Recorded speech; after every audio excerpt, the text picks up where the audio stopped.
নমস্কাৰ। আজি আবৃত্তি কৰিবলৈ লোৱা কবিতাটিৰ কথা চাহিনচাহ ইকবাল। কবিতাৰ শিৰোনামা কবিতা তুমি আহিবা। সন্ধিয়া বিভাকৰৰ এঙুলি বিভা ৰূপে কবিতা তুমি আহিবা। মনে মনে তুমি আহিবা মোলৈ, তোমাৰ মনোমুগ্ধকৰ বোলহানি নিস্তৰংগ জীৱন মোৰ হৈ পৰিব ৰঙীন হৈ। শৰতৰ শেৱালিৰ সুবেলি সুবাস লৈ কবিতা তুমি আহিবা।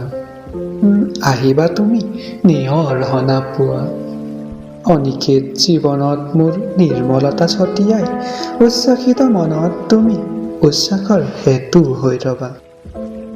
সেউজক জীপাল কৰা বৰষাৰ প্ৰতিটো টোপাল হৈ কবিতা তুমি আহিবা।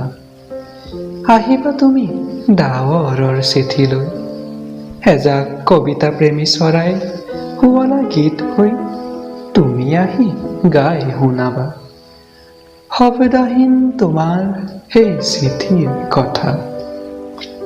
তোমাৰ প্ৰেমত পৰা এই অনুৰাগীৰ অনুভৱ হৈ কবিতা তুমি আহিবা।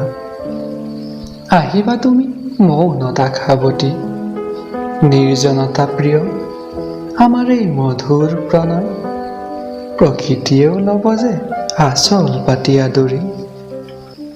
কবিতা তুমি আহিবা, আহিবাই কিন্তু তুমি। ধন্যবাদ। Hello guys, this is Anand Gogoi. If you do like this video, please click the like button, share with your friends, and most importantly, do not forget to subscribe the channel and press the bell icon for future post updates.